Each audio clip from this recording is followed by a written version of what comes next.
ಕಳೆದ 3-4 ದಿನಗಳಿಂದ ರಾಜ್ಯದಲ್ಲಿ ಹಾಲಿ ಮುಖ್ಯಮಂತ್ರಿಯನ್ನು ಇಳಿಸಿ ಹೊಸ ಮುಖ್ಯಮಂತ್ರಿಯನ್ನು ನಿಯುಕ್ತಿ ಮಾಡುವಂಥ ಸುದ್ದಿನೇ ಮಾಧ್ಯಮಗಳನ್ನು ಆವರಿಸಿದೆ ಹಾಗೂ ಎಲ್ಲ ಕಡೆ ಚರ್ಚೆನಲ್ಲೂ ಕೂಡ ಅದೇ ವಿಷಯ ಇದೆ. ಮುಖ್ಯಮಂತ್ರಿಯಾಗಿ ಕಳೆದ 3 ವರ್ಷಗಳಿಂದ ಇದ್ದಂತಹ ಮಾನ್ಯ ಸಿದ್ದರಾಮಯ್ಯ ಸಾಹೇಬರು ನಿನ್ನೆ ರಾಜೀನಾಮೆಯನ್ನು ಕೊಟ್ಟಿದ್ದಾರೆ. ಮಾಧ್ಯಮಗಳ ವರದಿಯಂತೆ ಇನ್ನು 1-2 ದಿನಗಳಲ್ಲಿ ಡಿ ಕೆ ಶಿವಕುಮಾರ್ ಅವರು ಹೊಸ ಮುಖ್ಯಮಂತ್ರಿಯಾಗಿ ಪ್ರಮಾಣ ವಚನವನ್ನು ಸ್ವೀಕರಿಸುವಂತಹ ಒಂದು ಸಂದರ್ಭ ಎದುರಾಗುವಂಥದ್ದು ಕಾಣಿಸ್ತಾ ಇದೆ. ಕಳೆದ 3 ವರ್ಷಗಳಿಂದಲೂ ಕೂಡ ಸಿದ್ದರಾಮಯ್ಯ ಸಾಹೇಬರ ಸರ್ಕಾರದ ಬಗ್ಗೆ ಸಾಕಷ್ಟು ಟೀಕೆ ಟಿಪ್ಪಣಿಗಳನ್ನು ಮಾಡಿದ್ದೀನಿ. ಅವರ ಆಡಳಿತ ವೈಖರಿಯ ಬಗ್ಗೆ, ಅವರ ಸರ್ಕಾರದ ಧೋರಣೆಯ ಬಗ್ಗೆ, ಓಲೈಕೆ ಬಗ್ಗೆ, ಈ ಥರ ಬಹಳಷ್ಟು ವಿಚಾರಗಳ ಬಗ್ಗೆ ನಾನು ಕಟುವಾಗಿ ಟೀಕೆಯನ್ನು ಕೂಡ ಮಾಡಿದ್ದೀನಿ. ಆದರೆ ಅವರಿವತ್ತು ರಿಸೈನ್ ಮಾಡಿ ಕುರ್ಚಿಯನ್ನು ಡಿ ಕೆ ಶಿವಕುಮಾರ್ ಅವರಿಗೆ ಬಿಟ್ಟುಕೊಡ್ತಾ ಇರುವಂಥ ಈ ಸಂದರ್ಭದಲ್ಲಿ ನಾನು ಖಂಡಿತ ಯಾವುದೇ ಅಬದ್ಧದ ಮಾತನಾಡಲಿಕ್ಕೆ ಹೋಗೋದಿಲ್ಲ.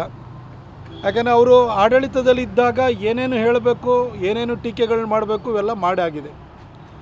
3 ವರ್ಷಗಳ ಹಿಂದೆ ಮುಖ್ಯಮಂತ್ರಿ ಆದಾಗ ಭಾಳ ಸಡಗರ ಸಂಭ್ರಮದಿಂದ ಅಧಿಕಾರವನ್ನು ವಹಿಸ್ಕೊಂಡಿದ್ದರು, ಮುಖ್ಯಮಂತ್ರಿಯಾಗಿ ಜವಾಬ್ದಾರಿಯನ್ನು ವಹಿಸ್ಕೊಂಡಿದ್ದರು.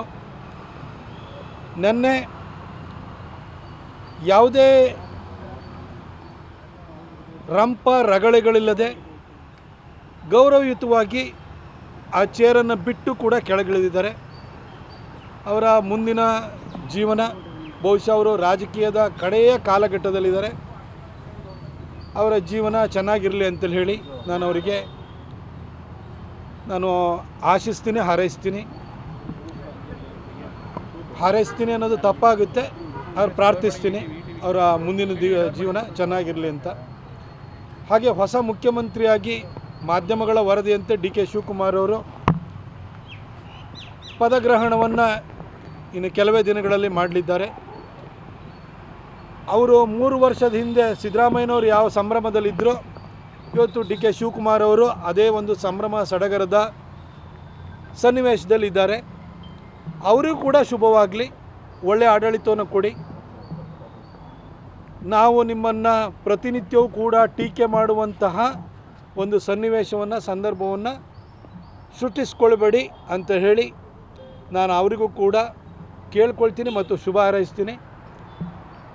ಇನ್ನು ಸರಿಯಾಗಿ ಆಡಳಿತವನ್ನು ಕೊಡದೇ ಇದ್ದಾಗ, ವೈಫಲ್ಯಗಳಾದಾಗ ಆ ಸಂದರ್ಭಕ್ಕೆ ತಕ್ಕನಾಗಿ ನಾವು ಖಂಡಿತ ರಿಯಾಕ್ಟ್ ಮಾಡ್ತೀವಿ. ಆದರೆ ಇವತ್ತು ಅವರು ಮುಖ್ಯಮಂತ್ರಿ ಆಗಬೇಕು ಅಂತೇಳಿ ಹೇಳಿ ಎಲ್ಲ ತಯಾರಿಯನ್ನು ನಡೆಸ್ತಾ ಇರುವಂಥ ಸಂದರ್ಭದಲ್ಲಿ ನಾನು ಖಂಡಿತ ಅಬದ್ಧದ ಮಾತುಗಳನ್ನಾಡಲ್ಲ. ನಾನು ಡಿ ಕೆ ಶಿವಕುಮಾರ್ ಅವ್ರಿಗೂ ಕೂಡ ಆಲ್ ದಿ ಬೆಸ್ಟ್ ಹೇಳ್ತೀನಿ. ಒಳ್ಳೆಯ ಆಡಳಿತವನ್ನು ಕೊಡಿ, ಎಲ್ಲರಿಂದ ಸೈ ಅನ್ನಿಸ್ಕೊಳ್ಳಿ. ಇಲ್ಲ ಅಂತೇಳಿ ಹೇಳಿದರೆ ಖಂಡಿತ ನೀವು ವಿರೋಧ ಪಕ್ಷಗಳ ಟೀಕೆಗೆ, ಜನರ ಕೋಪಕ್ಕೆ ತುತ್ತಾಗಬೇಕಾಗುತ್ತೆ.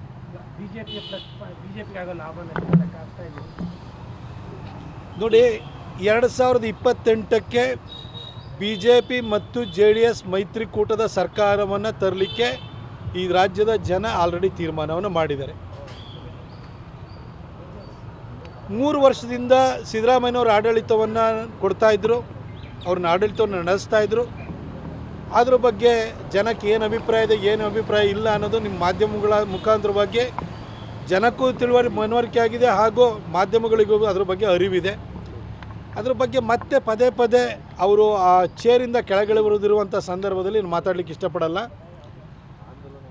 ಇನ್ನು ಉಳಿದಿರುವ 2 ವರ್ಷ ಡಿ ಕೆ ಶಿವಕುಮಾರ್ ಅವರಿಗೆ ಸಿಗ್ತಾ ಇದೆ. ಅವ್ರು ಒಳ್ಳೆಯ ಆಡಳಿತವನ್ನು ಕೊಡಲಿ ಅಂತ ಹೇಳುವಂಥದ್ದು ನಮ್ಮ ಆಶಾಭಾವನೆ ಆಗಿದೆ. ಇನ್ನಷ್ಟು ಹೆಚ್ಚಿನ ಮಾಹಿತಿಗಾಗಿ ಸಪ್ತರ್ಷಿ ಟಿವಿ ಕನ್ನಡ ಯೂಟ್ಯೂಬ್ ಚಾನೆಲ್ ಅನ್ನು ಸಬ್ಸ್ಕ್ರೈಬ್ ಮಾಡಿಕೊಳ್ಳಿ.